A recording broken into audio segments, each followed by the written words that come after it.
अगर आप भी यूपीएसआई 2026 में एग्जाम देने वाले हैं और आपका भी पेपर 14 और 15 मार्च को अगर होने वाला है, तो बिल्कुल ये क्लास से आपको मिनिमम 2 से 3 क्वेश्चन आपको मिल जाएंगे, क्योंकि अभी तक जो इन्फॉर्मेशन मिली है कि जो भी आपका एजेंसी इस बार एग्जाम करवाने वाली है, वही एजेंसी ने आपका ऑपरेटर वाला पेपर कराया था, इसके अलावा आपका मृतक आश्रित वाला पेपर कराया था। तो इन्हीं क्वेश्चनों को हम लोग प्रैक्टिस कर रहे हैं और इसमें जो अच्छे क्वेश्चन आए हैं उनको किस तरीके से आपको एग्जाम में 2-2, 3-3, 4-4, 5, 10 सेकंड के अंदर, मैक्सिमम 10 सेकंड के अंदर कैसे बना सकते हैं जिससे कि आप 100% स्कोर कर पाए मैथ्स के अंदर में। तो आज की क्लास शुरू करते हैं। अगर आपको वीडियो अच्छी लगती है तो लाइक करेंगे, शेयर करेंगे और कमेंट करके बताएंगे। और ध्यान से देखिएगा, बहुत ही इंपॉर्टेंट क्लास होने वाली है। जैसे ये पिछले क्लास में मैंने जो बताया था, पहला जो पेपर 1 था उसमें हमने 3 साल का डिफरेंस वाला क्वेश्चन उठाया था जो मृतक आश्रित में आया था। यहाँ पे 2 साल के डिफरेंस वाला क्वेश्चन है। देखिए 2 साल का डिफरेंस इसलिए दिया तो 1 वर्ष है, लेकिन अर्धवार्षिक बोल दिया। अर्धवार्षिक हो गया मतलब वो कहीं ना कहीं 2 बार ब्याज मिलने वाला है। तो रेट जो 10% हमारे पास है वो कितना हो जाएगा, 5%। हमने यही बताया था कि इसको सिर्फ आपको फ्रैक्शन में लिख देना है 1/20, इसी का स्क्वायर कर देना है 1/400 हो जाएगा। ये ऊपर वाला डिफरेंस होता है, यानी 180 दिया है तो 400 यूनिट की वैल्यू 180 में 18 चौक 72 और इसी के आगे 0 लगा लीजिए। यही आपका आंसर, यानी 2-3 सेकंड में आप लगा सकते हैं इस क्वेश्चन को। इससे ज्यादा समय नहीं देना आपको एग्जाम के अंदर में। 3 साल वाले के लिए मैंने बताया था कि 3x+1 करना होता है, लेकिन 2 साल वाले में सिर्फ जो भी फ्रैक्शन बनेगा उसी का स्क्वायर करिए, ऊपर वाला डिफरेंस नीचे वाला प्रिंसिपल। प्रिंसिपल दिया रहता तो डिफरेंस निकाल लेते हैं, डिफरेंस दिया है तो प्रिंसिपल निकाल सकते हैं। तो एक कॉमन क्वेश्चन ये हो गया।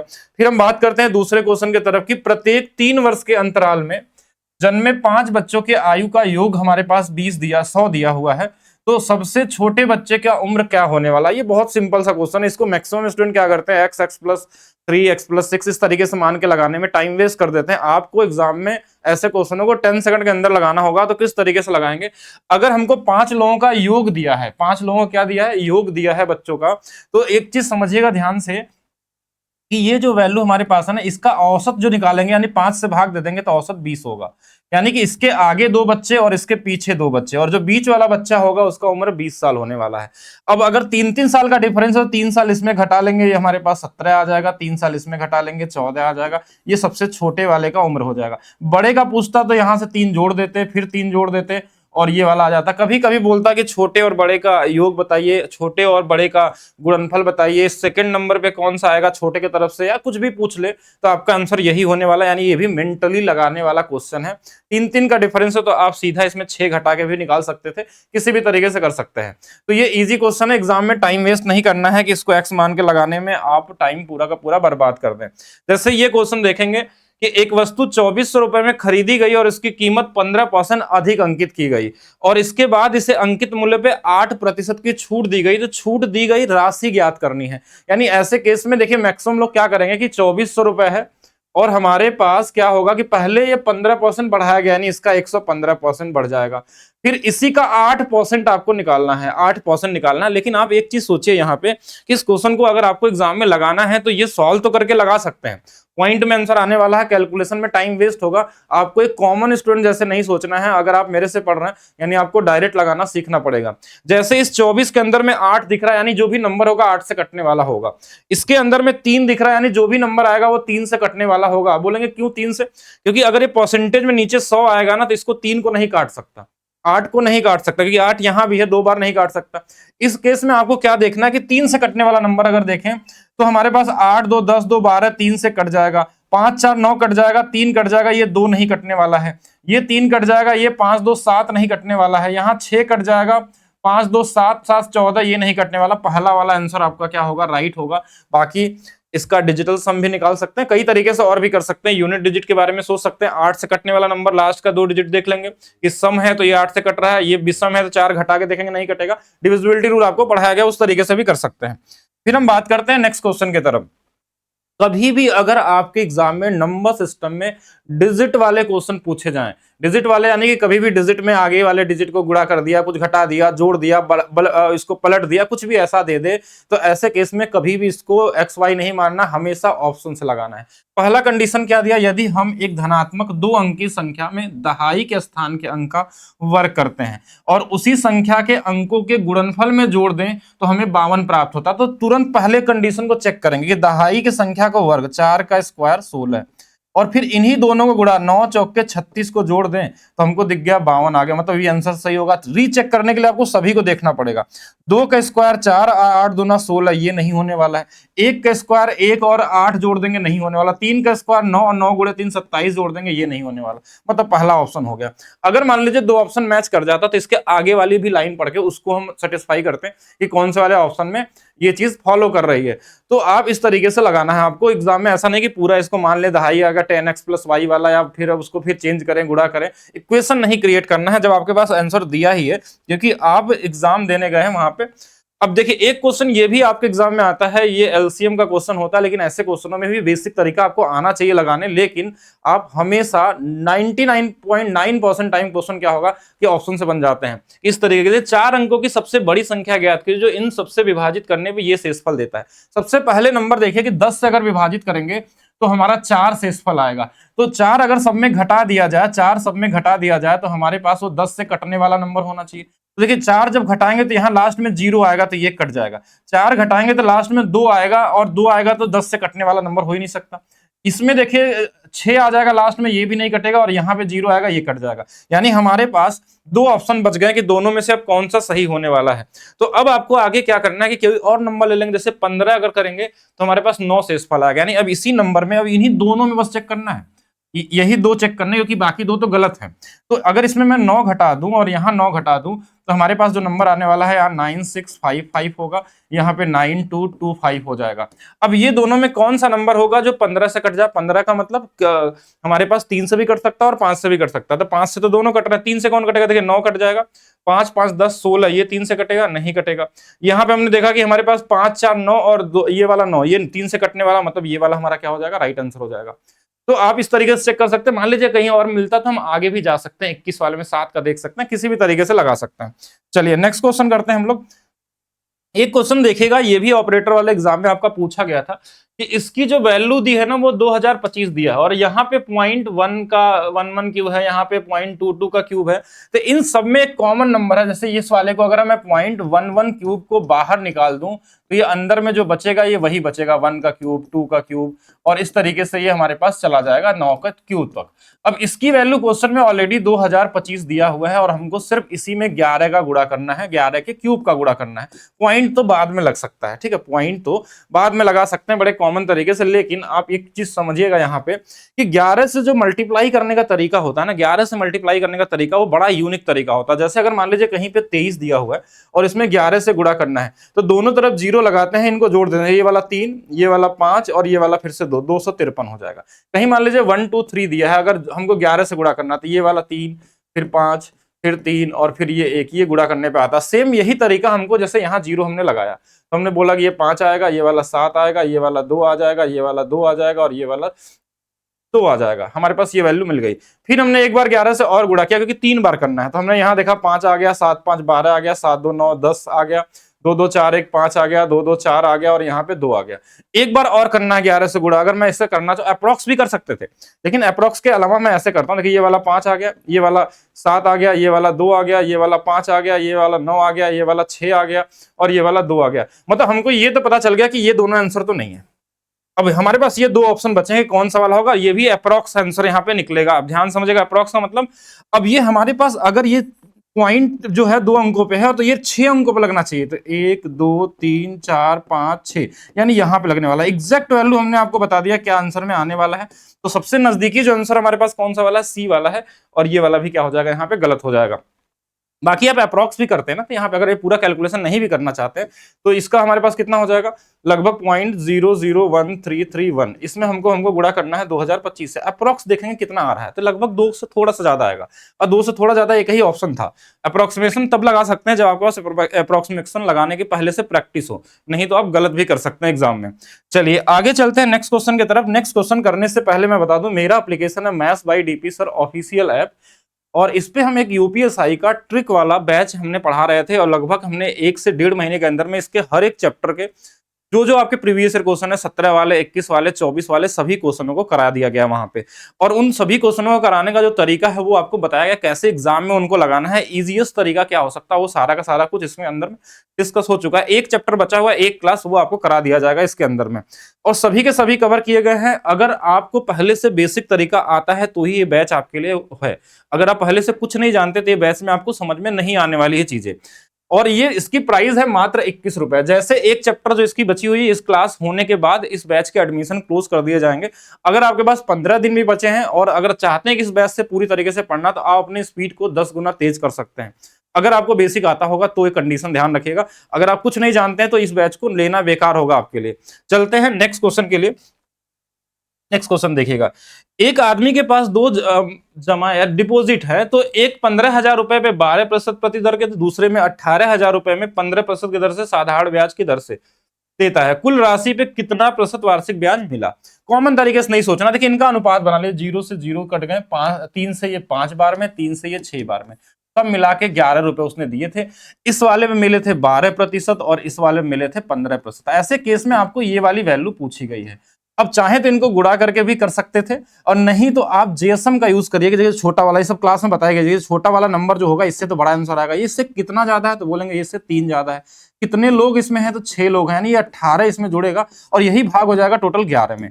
तो 12 तो ये हो गया हमारे पास, और प्लस ये एक बार भाग जाएगा 1, और इसके बाद बचा कितना 70, यानी 11 छक्का 60, लगभग 1.66 के आसपास आएगा, यानी कि 13.66% के आसपास वाला आंसर होगा। वो हमारे पास कौन सा है? सी वाला ऑप्शन सबसे नजदीकी आंसर है। जेएसएम का यूज कर सकते हैं, इसमें एलिगेशन भी लगाया जा सकता है अगर आप कोई एलिगेशन लगाना चाहे, लेकिन उसमें टाइम वेस्ट करेंगे आप, तो बेहतर तरीका यही होगा। बाकी आप नॉर्मली गुणा करके भी लगा सकते थे। ये वाला गुणा करते ये 60 आता, दूसरा वाला हमारे पास 15 छक्का 90 आता, बराबर में 11x आता, तो 9 6 15 यानी 150 बटे में 11, यही आपका आंसर है। एग्जैक्ट आंसर तो यही होना चाहिए।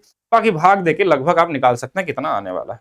चलिए नेक्स्ट क्वेश्चन देखते हैं हम लोग। एक क्वेश्चन और देखिएगा, बड़ा इंपॉर्टेंट क्वेश्चन है। ये सब सीजीएल वाले क्वेश्चन उठा के इन्होंने दिए हैं, बहुत सारे पुराने क्वेश्चन, कि नागपुर में वयस्क आबादी में 45% पुरुष हैं और 25% महिलाएं विवाहित हैं। वयस्कों की कुल आबादी का कितना प्रतिशत विवाहित है, ये आपसे पूछा गया। ये भी जेएसएम का क्वेश्चन है, जो पिछला क्वेश्चन हमने लगाया था ना, ये भी जेएसएम वाला ही क्वेश्चन है। जैसे इस क्वेश्चन में क्या है कि पहले मेल फीमेल का अनुपात कैसे निकालेंगे। अगर 45% पुरुष हैं, 45% पुरुष हैं, तो ये शादी तो उन्हीं 25% महिलाओं से किए होंगे। आप खुद से समझेगा, इन्हीं 25% महिलाओं से किए होंगे शादी। कि जो हमारे पास क्या है कि जो 45% यहाँ पे है और वही 25 से शादी किए होंगे। परसेंटेज में डेटा अलग हो सकता है, लेकिन एक आदमी एक ही महिला से शादी कर सकता है। क्वेश्चन में दिया गया है कि एक पुरुष एक से अधिक शादी नहीं कर सकता। तो यहां से अगर 5 से 5 बार, 5 से 9 बार, तो मेल फीमेल का अनुपात आ गया 5 और 9 का। अब जैसे अनुपात आ गया, आगे का चीजें आपके लिए बड़ा आसान है। मेल फीमेल कितना है, ये 5 है, ये 9 है, दोनों मिला के अगर देखा जाए तो दोनों मिला के टोटल जो होंगे 9 5 14 लोग होंगे।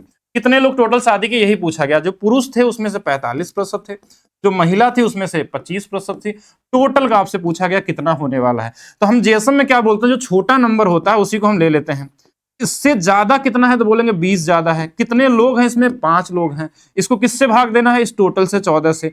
तो ये हमारे पास 25% और प्लस ये 100 बटा में 14 यानी कि 7.14 के आसपास होता है, यानी इनको जोड़ देंगे तो ये 32.14% के आसपास आंसर आ जाएगा। जो सबसे नजदीकी आंसर क्या है आपका, ऑप्शन नंबर सी वाला है। तो ये भी आपका एलिगेशन से भी लग सकता है, कुछ नहीं आता तो इनको मल्टीप्लाई करके भी लगा सकते थे। फिर चलते हैं नेक्स्ट क्वेश्चन की तरफ। देखिए नेक्स्ट क्वेश्चन हमारे पास क्या है कि अब क्वेश्चन में देखें, यहाँ पे क्या दिया गया है कि 10,000 रुपए पे 10% प्रति वर्ष की दर से चक्रवृद्धि ब्याज ज्ञात कीजिए, जो 3.5 वर्ष तक वार्षिक रूप से संयोजित होता है। इसको लगाने के 4-5 अलग अलग तरीके होते हैं। इसमें पास्कल ट्रायंगल यूज कर सकते हैं, रेशियो का तरीका यूज कर सकते हैं, कई तरीके से। लेकिन अब कैलकुलेशन थोड़ा ज्यादा होगा, इसलिए हम क्या कर सकते हैं ऐसे केस में कि आप इसमें डिजिटल सम, यूनिट डिजिट, देखिए अगर डिविजिबिलिटी भी लगा सकते थे, लेकिन ऐसा कोई नंबर दिख नहीं रहा मुझे कि डिविजिबिलिटी को लगाएं।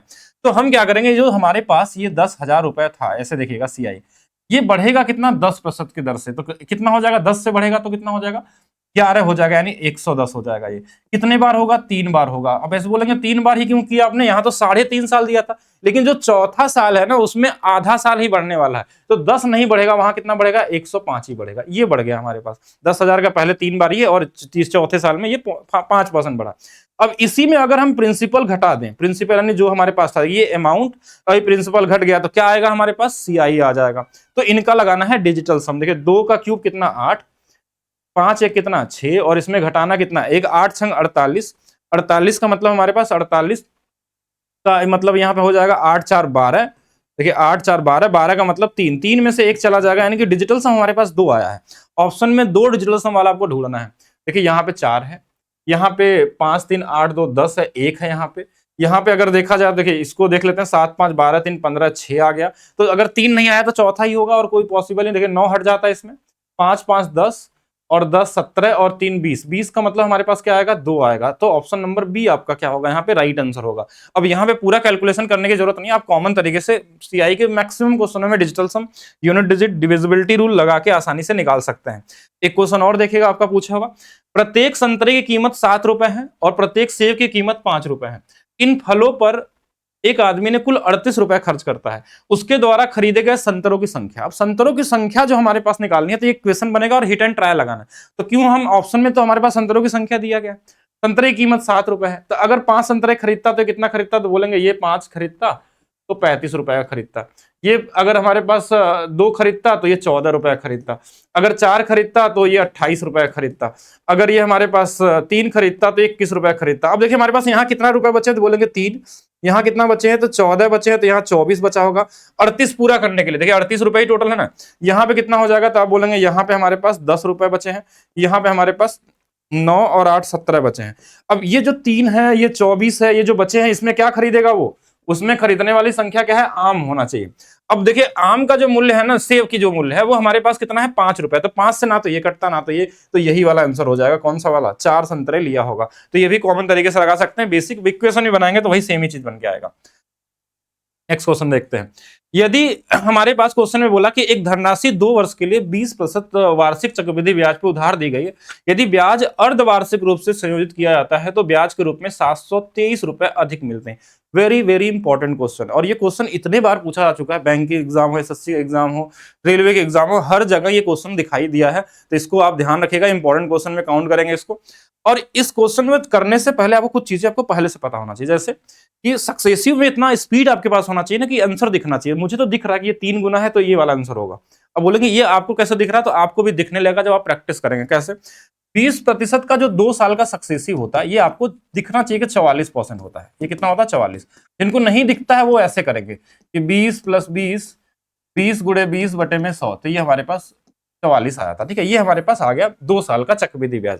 लेकिन जब ये अर्धवार्षिक होगा तो ये जो रेट है ना, ये 10% हो जाएगा, और टाइम जो 2 साल था वो 4 साल में बदल जाएगा, यानी 10% का 4 साल तो आपको याद होना ही चाहिए अगर आप तैयारी कर रहे हैं।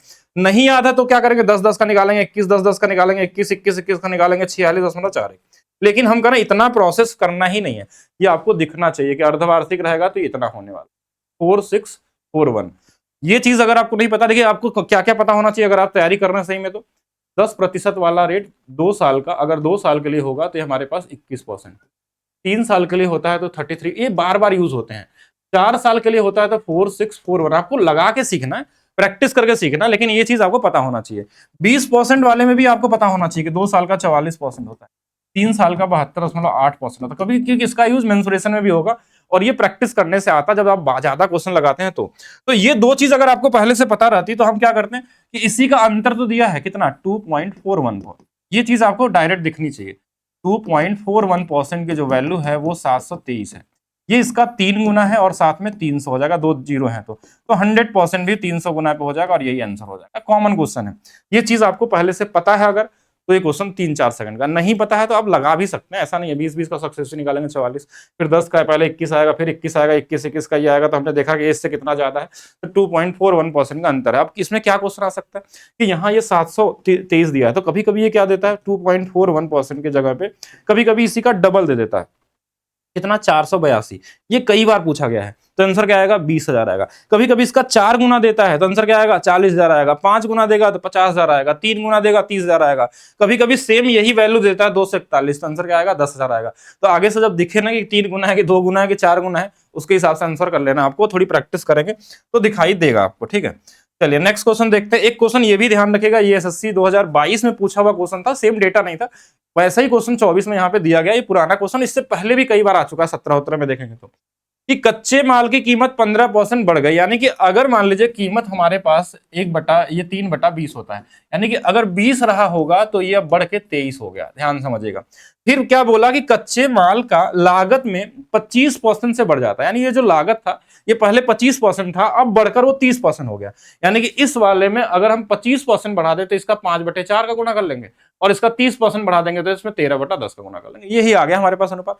कोई इसको नहीं कर सकते तो ऐसा भी कर सकते हैं, इसमें 125 का गुणा कर लीजिए, इसमें 130 का गुणा कर लीजिए, ऐसा भी कर सकते हैं। एक ही चीज आएगा, देखिए ये वाला गुणा करेंगे 5×5 = 25, ये वाला 25 आ जाएगा। इसमें 10 से भाग दे देंगे 2.3 का, यानी 13×3 = 39, 13×2 = 26, 3 29, तो ये वाली वैल्यू आ गई। अब चाहे तो इसको आप 250 भी लिख सकते हैं और 299। तो ये वापस कितना कम किया जाए यही पूछा गया क्वेश्चन में। क्या बोला गया, कच्चे माल के उपयोग में कितने प्रतिशत की कमी की जानी चाहिए ताकि लागत मूल्य समान रहे। तो कितने की कमी हो रही है, बोलेंगे 49 की कमी हो रही है। पॉइंट छोड़ देते हैं दोनों जगह, यहाँ 0 लगा लेते हैं, ठीक है, इसको पॉइंट मत मानिए।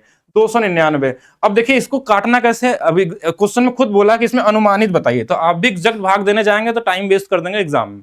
ये 50 मान लीजिए, इसको 300 मान लीजिए, 50 से 300 एक बार 6 बार में कटता है, इसकी वैल्यू लगभग 16.66 आती है, और इसके आसपास एक ही आंसर हमारे पास। ये सब तो पॉसिबल ही नहीं है, बहुत बड़े होगा, तो सीधा सीधा आंसर आ सकता है। अप्रोक्सीमेशन का यूज करना है आपको जहां पे जो जरूरत पड़े हमारे पास। एक क्वेश्चन ये भी दिया गया था, कोई टाइप नहीं है, ये कॉमन नंबर सिस्टम की साइक्लिसिटी बेस पे क्वेश्चन है। जब आप नंबर सिस्टम में यूनिट डिजिट पढ़ते हैं तो उसमें क्या होता है कि हम लोग हर एक नंबर की साइक्लिसिटी पढ़ते हैं, कि जैसे 2 होता है तो 2 के पावर 1 जो आएगा 2 आएगा, 3 करते हैं तो हमारे 2 करेंगे तो 4 आएगा, 3 करेंगे 8 आएगा, 4 करेंगे तो 16 यानी 6 आएगा, फिर जैसे 5 करेंगे फिर 2 आएगा, यानी 2 4 8 6, फिर 2 4 8 6, यानी हर नंबर रिपीट होता रहता है। तो इसको हम बोलते हैं साइक्लिसिटी बोलते हैं। जो मोड में हम लोग पढ़ते हैं, जो मोड आपके सिलेबस में नहीं आता, लेकिन यहाँ पे समझिएगा यहाँ क्या कहा है कि एक लड़के ने अपने बाएं हाथ के उंगलियों को इस प्रकार गिनना स्टार्ट किया कि उसने अंगूठे को 1, तर्जनी को 2, मध्यमा को 3, अनामिका को 4 और छोटी उंगली को 5 शुरू किया। फिर उल्टी दिशा में अनामिका को 6 गिना और इत्यादि 7, ऐसे आगे बढ़ता गया। तो कुल देखिए उन्होंने 1995 तक गिनती गिनी, उसमें किस उंगली पे गिनती खत्म की होगी। अगर 1995 बार ऐसे काउंट किया होगा तो ऐसे तो नॉर्मली नहीं लगा सकते, तो हमको क्या करना, देखिए ऐसे सोचे कि साइकिल कब रिपीट होगा। पहला जैसे मान लीजिए अंगूठे वाला होगा तो 1 आएगा, फिर इस वाले पे आएगा 2 आएगा, फिर ये 3 आएगा, फिर ये 4 आएगा, फिर ये हमारे पास 5 आएगा। वापस रिटर्न आएंगे, देखिए हमारे पास क्या होगा, फिर से ये वाला नंबर आएगा यानी 6 आएगा, फिर रिटर्न करेंगे तो ये वाला कितना आएगा, 7 आएगा, फिर ये वाला रिटर्न करेंगे तो क्या आ जाएगा, 8 आ जाएगा। फिर से देखिए फिर से 1 चालू हो जाएगा, 1 2 3 4 5, यानी ये रिपीट जो नंबर हमारा शुरू हो रहा है ऐसा समझिएगा कि पहले 1 नंबर, 2 नंबर, 3 नंबर, 4 नंबर, 5 से फिर आएंगे इस पे 6 7 8, 8 के बाद फिर 1 आ जाएगा हमारा, मतलब कि हमारा जो नंबर है ना 1 से 8 1 से 8 1 से 8 ऐसे चलता जाएगा और पूरा साइकिल घूमता रहेगा। यानी कि जो नंबर 8वें नंबर पे आएगा यानी ये वाली उंगली होगी, छठे पे आएगा तो हमारे पास ये वाली होगी, 5वां आएगा तो ये आएगी। तो हमको पूरा नहीं करना, हमको साइकिल पता चल गया कि 8 बार है, तो हमको सिर्फ 1995 में सिर्फ 8 से भाग देना है। अब देखिए रिमाइंडर कितना, अगर रिमाइंडर 0 आ गया तो खत्म कहां पे हुआ था, इस वाले पे। रिमाइंडर अगर मान लीजिए हमारे पास 1 आ गया तो कौन सा होगा, अंगूठा होगा। 3 आ गया तो क्या होगा, मध्यमा होगा, हमारे पास मिडल वाला फिंगर होगा। तो यहां पे हमारे पास 8 में से भाग देना, 8 से भाग देने का तरीका भी आप सीखे कैसे भाग दिया था। अगर ये 3 डिजिट जो हमारे पास होता है इसमें ये ऑड नंबर है तो इसमें 4 घटा लेते हैं, 4 घटा लिए तो कितना आ गया, 81, इसी में भाग देना है, ये तो कटने वाला तो नंबर है नहीं। तो 8 से 88 बार चला जाएगा, यानी रिमाइंडर हमारे पास कितना आएगा, 3 आएगा। और 3 आएगा तो शुरू कहां से किए थे, 1 2 3, यानी 3 कौन सा, मिडल फिंगर। बहुत ही कॉमन सा क्वेश्चन है, बेसिक साइक्लिसिटी है, अगर आप कॉमन सेंस समझते हैं तो लगा लेंगे। अगर कभी दोबारा रिपीट होता है क्वेश्चन आ सकता है, तैयार रहिएगा इसको, तो आप कर लीजिएगा। जो भी रिमाइंडर, अगर मान लीजिए जिस समय रिमाइंडर नहीं आया पूरा कट गया तो कौन सा नंबर 8वें नंबर पे कौन था, 8वें नंबर पे कहां शुरू किए थे, 1 2 3 4 5 फिर 6 7 8, 8वें में कौन आएगा, तो हमारा ये वाला फिंगर होगा, इंडेक्स वाला, ठीक है। चलिए आगे चलते हैं, नेक्स्ट क्वेश्चन देखिएगा। किसी 5 क्रमागत संख्याओं का गुणनफल सदैव किससे विभाज्य होगा। कभी भी अगर ऐसा आ जाए कि अगर आपसे पूछा जाए किसी 5 हो क्रमागत, 3 क्रमागत हो, 6 क्रमागत हो, जैसा, तो फैक्टोरियल n के बराबर होता है। अगर बोला 5 है तो फैक्टोरियल 5, इसकी वैल्यू कितनी होती है, 120, यानी 120 से विभाजित होगा। अगर मान लीजिए 3 संख्या बोलता तो फैक्टोरियल 3 कर लेते हैं, यानी कितना आता है हमारे पास, वो संख्या हमेशा 6 से कटने वाली है। 4 बोलता तो फैक्टोरियल 4 की वैल्यू निकाल लेते हैं, यानी फिर 24 से कटने वाला होता 6 से। लेकिन हमारे पास 5 बोला था तो हम फैक्टोरियल 5 की वैल्यू बता देंगे। फैक्टोरियल 5 क्या होता है, 5 गुणे 4 गुणे 3 गुणे 2 गुणे 1 ऐसे गुणा कर लेते हैं, 120 आता। तो ऐसा अगर मान लीजिए यहाँ पे इस बार 5 दिया, अगले बार 3 दे दे, 4 दे दे, तो इनको भी ध्यान रखिए, ये बार एसएससी में बहुत बार पूछे गए। 3 क्रमागत संख्या हमेशा किसको विभाजित करेंगे या किससे कटेंगे उनका गुणनफल, तो ये निकाल सकते हैं यहाँ पे। फिर हम बात करते हैं नेक्स्ट क्वेश्चन की तरफ। एक व्यापारी ने अपने माल के विक्रय मूल्य लागत मूल्य से 35% पहले अधिक किया है, ध्यान समझिएगा, पहले बढ़ा दिया है। वह आधा स्टॉक की कीमत पे बेचता है, यानी कि कोई सेम प्राइस में देता है, अपने स्टॉक का 1/4 हिस्सा अपने मूल बिक्री पे 20% की छूट देता है, बाकी स्टॉक बिक्री मूल्य पे 35% की छूट बेचता है, कुल मिलाकर लाभ प्रतिशत ज्ञात कीजिए। अच्छा क्वेश्चन में आता है ये। तो ऐसे केस में देखिए पहले तो बढ़ाया था 35%, फिर घटाया भी है, प्राइस को घटाया, कहीं छूट दिया, तो हमारे पास क्या है, बेसिक सक्सेसिव है कि पहले 35 बढ़ा है और फिर कुछ कम हुआ है। तो इसको लगाएंगे कैसे, रेशियो से भी लग सकता है, सक्सेसिव वाले फार्मूले से लग सकता है, लेकिन पहले डिस्काउंट दिया कितना है, 3 बार अलग अलग डिस्काउंट दिया ना। आधा स्टॉक, आधा मतलब 50%, फिर 1/4 मतलब 25%, फिर बचा कितना होगा 25%, अनुपात कितना है 1:1:2, 1 और 1 कितना 2 आ गया। टोटल 4 स्टॉक थे जिसमें इसने इस वाले पे 0% के प्रॉफिट बेचा, मतलब डिस्काउंट नहीं दिया था, मतलब 0%। यही बोला ना कि आधा स्टॉक कीमत पे बेच दिया, जो प्राइस रहेगा उसी पे बेचा होगा, वहां कोई न लाभ लिया ना हानि लिया। फिर 1/4 को बिक्री मूल्य पे 20% की छूट, इस पे 20% की छूट कर दिया, 20% कम किया है यहाँ पे। इस वाले में फिर क्या किया है, 35% की छूट दे दिया। तो हम अगर यहाँ से देखें तो कितना का छूट हुआ होगा, एक बार चेक करें यहाँ पे। तो 35% का छूट है, यहाँ पे ये है, तो टोटल हमारे पास 4 है, तो इस पे कितना आ जाएगा, तो यहाँ -20, यहाँ पे -35 बराबर में 4x, यानी x की जो वैल्यू है वो -55/4% का क्या है, छूट है। यही हमारे पास, अगर चाहे तो इसको थोड़ा और छोटा कर सकते हैं कि 4 से एक बार चला जाएगा, यहाँ पर 4 3 12 हो जाएगा, और कितना बच जाएगा हमारे पास, 4 से एक बार हो गया 15 हो गया, 12 हो गया, 30 बच गया, 4 7 28, और लगभग ये 13.7% का डिस्काउंट दिया। अब इसमें टाइम वेस्ट नहीं करना, देखिए पहले शुरू में क्या किया था, 35 बढ़ाया था, अब लगा दीजिए सक्सेस, +35 माइनस में 13.75, लगभग ही निकालना है, फिर 35 गुणे में 13.75 बटे में 100 कर लेना है। तो इसमें से ये घटा देंगे तो आप खुद से देखिएगा, इसमें जब घटाएंगे हम तो ये लगभग अगर देखा जाए यहाँ से 35 से 13, तो ये 23 और 22 के आसपास आएगा। फिर इसमें से ये वैल्यू जो घटेगी ना, तो सबसे नजदीकी आंसर ये मिलने वाली है। अगर कोई चाहे तो यहाँ पे आप रेशियो भी यूज कर सकते हैं। बोले रेशियो कैसे लगेगा, तो ऐसे लगेगा, शुरू में 35% का प्रॉफिट हुआ था, ये 7/20, तो 20 से ये 7 बढ़ा था तो 27 हो जाएगा। अच्छा, फिर क्या हुआ था कि ये छूट हुआ था, इसको अगर आप फ्रैक्शन में लिखेंगे कितना हो जाएगा, नीचे 100 आ जाएगा, 5 से 11 और 11/80 है, यानी ये कितना है 11/80 है। कैसे निकलेगा, 100 से भाग देके निकाल लेंगे, यानी 80 से अगर 11 छूट दे देगा तो ये 69 रुपीज में बेचा होगा। यही तो हमारे पास होगा ना। अब यहां से देखें हम गुणा कर सकते हैं, 8 दूना 1600, और यहां से हम इसको चाहे तो कुछ कट जाए तो कट जाए, नहीं तो फिर इसका यूनिट डिजिट निकालेंगे, फिर देखेंगे कितने का डिस्काउंट दिया गया है, तो भी वही सेम ही चीज आपको मिलने वाली है, कुछ इसमें फर्क नहीं होने वाला है। यहाँ बढ़ाया था, यहाँ की कम कर दिया है, कैलकुलेशन दोनों में है, अप्रोक्स लगा के आपको निकालना है कि कौन सा आंसर सबसे नजदीकी हमको मिलने वाला। तो आंसर क्या होगा 16.44 के आसपास, ये भी एग्जैक्ट नहीं होगा, ये लगभग वैल्यू होने वाली है। चलिए नेक्स्ट क्वेश्चन देखते हैं हम लोग। एक क्वेश्चन और देखिएगा, एएमएस लर्निंग सिस्टम में कैट की तैयारी करने वाले 4 प्रकार के उम्मीदवार थे, इंजीनियरिंग, विज्ञान, वाणिज्य, और इन छात्रों की संख्या दिया है, एक में 4 छात्र हैं, एक में 6 छात्र हैं, एक में 5 है, एक में 3 है, ये अनुपात दिया है। टोटल कितने छात्र हो गए, 6 4 10 15 3 18 छात्र हो गए। अच्छा, इन सब ने कुछ नंबर पाए हैं, जैसे ये वाला 80% पाया है, और दूसरा वाला कितना है 75 पाया हुआ है, तीसरा वाला 60 पाया हुआ है, और इसके बाद 50 पाया हुआ है। टोटल की वैल्यू पूछी गई होगी, यही क्वेश्चन में आ सकता है। हमने क्या बताया था, जेएसएम का यूज करेंगे, सबसे छोटी वाली वैल्यू ले लीजिए कि ये 50 आ गया, इससे तो ज्यादा आने वाला, कितना ज्यादा, तो बोलेंगे 10 ज्यादा, 10 गुणे 5 इसमें 50 लोग, ये वाला कितना ज्यादा है तो 25 ज्यादा, 25 गुणे 6 इसमें 150 लोग, इसमें ये वाला कितना 30 ज्यादा, 30 गुणे 4 120 लोग ज्यादा हैं, और इस सभी को 18 से भाग दे देना है। तो 50 प्लस इनको जोड़ लीजिए, ये 200 320, 320 2 से 9 बार में, और 160, 160 बटे में 9, लगभग कितना आंसर आएगा, देखिए एग्जैक्ट तो आएगा नहीं इसमें, तो हम अगर इसमें भाग दे दें तो 9 से एक ही बार जाएगा, यहाँ 70 9 7 63, और 9 7 63, यानी लगभग यही बनने वाला है, यानी कि लगभग 67.777 वाला आंसर आ जाएगा। ऑप्शन नंबर बी आपका क्या होगा, राइट आंसर होने वाला है। चलिए और भी क्वेश्चन देखते हैं। एक क्वेश्चन बेसिक, जैसे रेलवे में तो बहुत बार इस बार पूछा गया था वाला, कि x जो है इसके सीधे रूप में बदलता है, मतलब डायरेक्टली प्रोपोर्शनल है। अगर डायरेक्टली प्रोपोर्शनल दे दिया ना, तो हम ऐसे लिखेंगे x जो है इसके डायरेक्टली प्रोपोर्शनल है, तो अब इसका कहने का मतलब ये हुआ कि 3y माइनस में 2 है, लेकिन इसको लगाना नहीं इस तरीके से, आपको क्या करना है, एक तरफ लिखे x1 इसके डायरेक्टली है तो 3y माइनस 2, ये भी 1 मान लेते हैं इसके साथ। अब इसके साथ डायरेक्टली तो इधर x1 है तो इधर x2 लिख दीजिए, और इधर में हमारे पास 3y माइनस 2 में 2 लिख देते हैं। अब जो जो डेटा जहां दिया रख देते हैं, पहले वाले x का मान देखिए 14 दिया तो यहाँ 14 रख लेते हैं, दूसरे वाले x का मान 20 दिया है तो दूसरे वाले का 20 रख लेते हैं, नीचे में पहले वाले y का मान कितना था 3 था, तो 3 यहाँ रखेंगे, देखिए 3 रखेंगे, 3 दूना 6, 3 गुणे 3 9 में से 2 गया 7, और इधर वाली वैल्यू हमको पता नहीं तो इसको ऐसे ही छोड़, ठीक है, ये इससे 2 बार में कट गया, 2 से ये 10 बार में कट गया, यानी 10 बराबर हमारे पास 3y माइनस 2 है, तो y की वैल्यू यहाँ से आ जाएगी, ये 2 जोड़ा 4 12, 3 से कट जाएगा, यानी कि 4 आ जाएगा। तो कॉमन क्वेश्चन है, ठीक है। अगर यही क्वेश्चन में ये डायरेक्टली प्रोपोर्शनल ना देके ये बोलता है इनवर्सली प्रोपोर्शनल है, तो यही चीज उल्टा लिखते हैं, इस x2 को नीचे लिखते हैं और इसको ऊपर लिखते हैं। इनवर्सली में उल्टा होगा, डायरेक्टली में सीधा सीधा करना है सिर्फ। चलिए नेक्स्ट देखते हैं हम लोग। नेक्स्ट क्वेश्चन क्या है हमारे पास कि ए बी सी का माध्य, माध्य क्या होता है, तीन संख्याओं का अगर दिया है तो तीनों का जो योग का हमारे पास तीनों को जोड़ के जो हम इनका औसत निकालते हैं वही m दिया है, यानी a प्लस बी प्लस सी का जो मान दिया है हमारे पास 3m दिया हुआ है। अच्छा, क्वेश्चन में A B plus B C plus C A की जो वैल्यू है वो 0 है, हमसे इसका माध्य पूछा गया है, ए स्क्वायर बी स्क्वायर और सी स्क्वायर का माध्य पूछा गया, मतलब इसमें 3 से भाग देना है।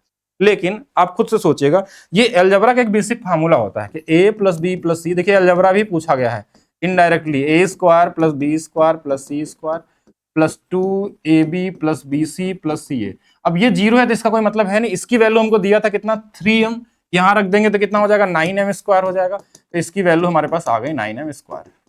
अब इसी में 3 से भाग देना था तो 3 से इधर भाग दे देंगे, 3 इधर से दे देंगे, यानी आंसर क्या आ जाएगा 3m स्क्वायर आ जाएगा। कौन सा वाला होगा, सी वाला होगा।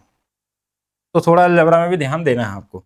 एक क्वेश्चन और देखेंगे, बिकड़ से सुरेश ने 52 मीटर प्रति मिनट की दर से चलते हुए आयताकार मैदान को पार करने में 15 सेकंड लगा दिए। 15 सेकंड का मतलब 1 मिनट का चौथाई हिस्सा, और 52 मीटर के स्पीड से अगर जा रहा है हमारे पास और 15 सेकंड का मतलब 1/4 हिस्सा चलेगा, तो ये लगभग कितना आ जाएगा 13 आ जाएगा। ध्यान समझिएगा, मतलब 13 मीटर, यानी कि जो बिकड़ हमारा है वो कितना है 13 का है।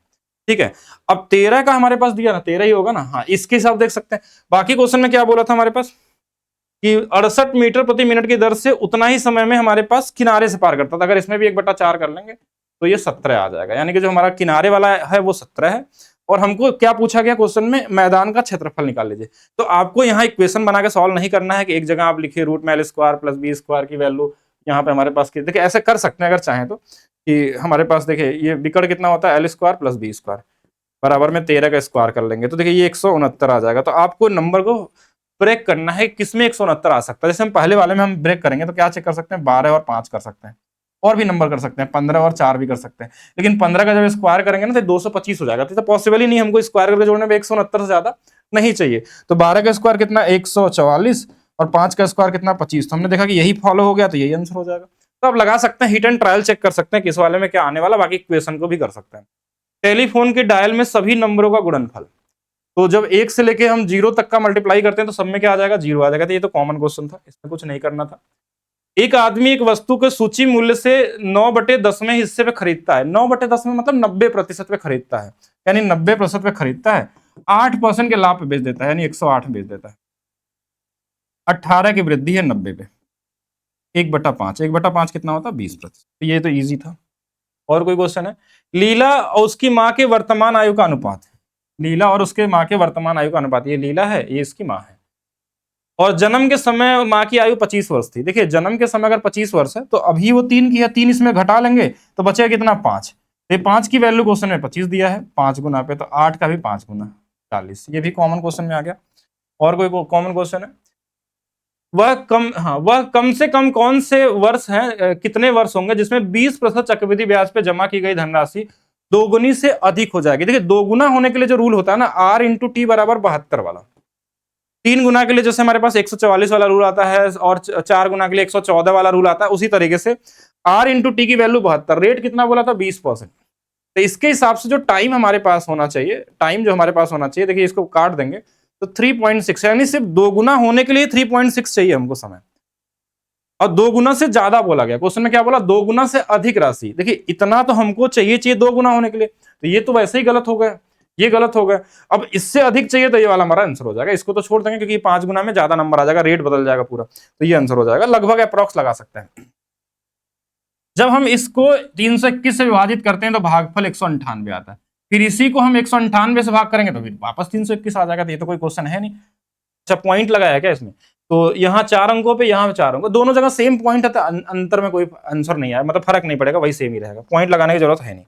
ठीक है, नेक्स्ट देखेंगे, ए और बी एक काम को 8, 12, 15 दिनों में पूरा कर सकते हैं यदि वे एक साथ काम पूरा करते हैं, तो ए बी और सी के बीच पैसा किस अनुपात, पैसा हमेशा उनकी इफिशियंसी के अनुपात में बढ़ता है।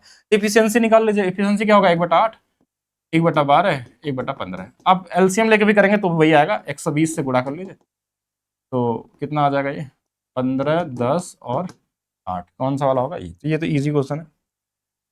एक पुरुष और उसकी पत्नी की आयु का अनुपात 4 और 3 है, 4 वर्ष बाद ये अनुपात 9 और 7 होता है। देखिए अंतर सेम होना चाहिए, दो आदमी का जो आयु का अंतर होता है वो कभी भी चेंज नहीं होता है, यही बस एज का कॉन्सेप्ट है। तो यहां हमने देखा 2 का यहाँ पे 1 का अंतर तो गलत है, तो इसको 2 गुना कर लेते हैं, 8 और 6 आ जाएगा। तब बोलेंगे हाँ अब ठीक है कि यहाँ से भी 2 का अंतर यहाँ पे, तो ये 1 यूनिट बढ़ा, 1 यूनिट बढ़ने में इसको 4 साल लग गए। क्वेश्चन में यही बोला ना कि 4 वर्ष बाद ये अनुपात होता है। यदि विवाह के समय उनका अनुपात 5:3 था, 5:3 अनुपात था, विवाह के समय 5:3 था, अंतर कितना है, सेम होना चाहिए, 2 का अंतर है, ठीक है। तो ये कितना यूनिट पहले की बात हो रही है, इससे 3 यूनिट पहले की बात है, 1 बराबर 4 तो 3 बराबर 12, तो 12 साल पहले इनकी शादी हुई थी। नेक्स्ट देखते हैं, ये एक संख्या के 2 अंकों से बनी है, यदि अंक को आपस में बदल दिया जाए तो मूल संख्या में नई संख्या जोड़ दी जाए तो परिणामी संख्या किससे विभाज्य होगी। ये बहुत कॉमन क्वेश्चन है, बहुत बार आया है नंबर सिस्टम में, ध्यान रखेंगे। अगर मान लीजिए ए बी है, अगर इसको बी ए लिख के जोड़ दिया जाए तो ये हमेशा 11 से विभाजित होता है। अगर ए बी है और इस बी ए लिख के इनको घटा दिया जाए तो ये हमेशा 9 से विभाजित होता है। तो ये दोनों चीज को ध्यान रखेंगे और अपने से वैल्यू लेकर चेक कर लीजिएगा ऐसे, ठीक है। जैसे मान लीजिए हम ले लेते हैं ऐसे 12 ले लेते हैं, इसका उल्टा करेंगे तो कितना होगा, 21 होगा। अगर इनको जोड़ के देखेंगे, देखिए ये 3 और 1 4, सॉरी 3 2 1 3 और 3, तो ये 11 से कटने वाला नंबर है। अगर इनको घटा देंगे तो क्या आएगा, 9 का डिफरेंस है। कोई भी नंबर ले लीजिए, रैंडम कोई भी नंबर ले लेंगे, अगर जोड़ेंगे उल्टा करके तो किससे कटेगा हमारे पास, जोड़ने पे 11 से और घटाने पे 9 से। ये पता होना चाहिए, ऐसा नहीं कि आपको इसको प्रैक्टिस करने की जरूरत पड़े। नेक्स्ट क्वेश्चन देखेंगे, महिला श्रमिक प्रति घंटा मजदूरी 12.5% की वृद्धि होती है। सक्सेसिव बेसिक 1/8 यानी 8 से बढ़ के ये 9 हुआ है। फिर उसके जो कामकाजी घंटों में था ना, वो 8% की कमी की गई। 8% का हम क्या लिखते हैं, 2/25, यानी कि 25 से इसको क्या कर दिया गया है, 23 कर दिया गया। यदि उसे पहले 50 घंटे के लिए इतने रुपए मिलते थे तो साप्ताहिक वेतन में प्रतिशत परिवर्तन। अब पैसा नहीं पूछा गया आपसे, परसेंटेज में पूछा गया, तो इस डेटा का कोई मतलब है नहीं। तो अब यहाँ गुणा कर लेते हैं, 25 × 8 200 और 9 × 3 27, 9 दूना 18, 2 20, तो ये कितना बढ़ गया, तो बोलेंगे 7 बढ़ गया। 7 किस पे बढ़ा, 200 पे, इंटू में 100 कर लीजिए, 3.5% आपका क्या राइट आंसर होने वाला है। 5% प्रति वर्ष साधारण ब्याज पे दिए गए 6450 रुपए ऋण को 4 वर्षों में चुकाने के लिए कितनी किस्त आवश्यक होगी, मतलब हाँ, प्रत्येक किस्त का मान क्या होगा। तो ये तो मैंने बताया था ना, अगर 4 किस्त दिया है तो आप ऐसे शुरू करेंगे, 3 + 2 + 1 + 0। अब ये कितने बार में 5 से गुणा करें, 3 2 5, 1 6 30% का उसको हमको मिलने वाला है। और हर साल का ब्याज कितना होगा, 100 100 100 4 बार, तो 430%। 430 की जो वैल्यू है वो दिया हमारे पास 6450। आपको 100% का मान निकाल लेना है, 0 से 0 कट जाएगा, ये इससे 15 गुना पे है तो इसको भी 15 से गुणा कर लीजिए, 1500 आपका आंसर होगा। ये लास्ट में बताएगा। तो ये लगभग आपने 30-35 क्वेश्चन किए हैं आज की क्लास में, और भी आपके ऑपरेटर वाले क्वेश्चन बचे हुए हैं जो ठीक ठाक क्वेश्चन है, इनको भी हम लोग नेक्स्ट वाले सेट में करेंगे। जितने भी क्वेश्चन आपके आ सकते हैं और इनसे रिलेटेड अभी क्वेश्चन आगे भी सेट मिलेंगे, यानी आपको अगर मैक्सिमम मैं बात करूं 10 सेट भी अगर आप जो मैं बताऊंगा वो कर लेते हैं तो आपको मिनिमम से मिनिमम आपको सेम क्वेश्चन आपको मिल जाएंगे 15 से 20 क्वेश्चन, तो सीधा आप सीधा आंसर टिक कर लेंगे। बाकी आप जितना प्रैक्टिस करेंगे उतना ज्यादा स्कोर करने वाले हैं। तो अगर आपको ये वीडियो अच्छी लगती है तो वीडियो को लाइक करेंगे, शेयर करेंगे, साथ में कमेंट करके बताएंगे। और आप अपने स्पीड को अगर सच में कई गुना तेज करना चाहते हैं और पहले से बेसिक आपको आता है तो आप इस बैच में ज्वाइन कर सकते हैं। नहीं तो अगर एक नया स्टूडेंट है, एक बिगिनर है, तो उनके लिए क्लासेस नहीं है, पहले से बता देता हूं। अगर आप पहले से कुछ नहीं जानते तो भी ये जो क्लास कर रहा है ये भी आपके लिए समझना थोड़ा सा मुश्किल हो जाएगा। कहाँ मिलेगा ये batch, maths by DP sir official app पे। प्राइस अभी भी 21 रुपए है, प्राइस बढ़ाया भी नहीं जाएगा, लेकिन हाँ एडमिशन क्लोज हो जाएंगे, एक क्लास इसमें बचे हुए हैं। तो बाकी मिलते हैं नेक्स्ट क्लास में, आज के लिए रखते हैं सिर्फ इतना ही।